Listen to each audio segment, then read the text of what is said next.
thử luôn đấy.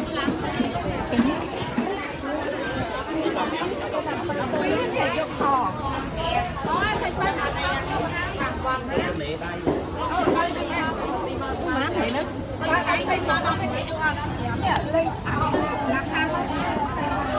chút đến lâu mà.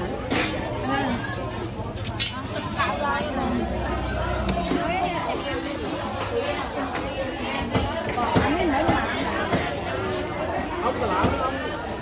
Ca này. Mãi thế ông nó phải hủ kho.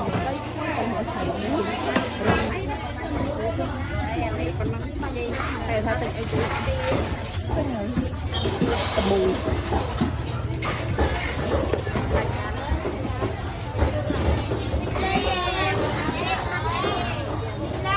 Nhưng nay lang pha nó tao mong ngày năng nè.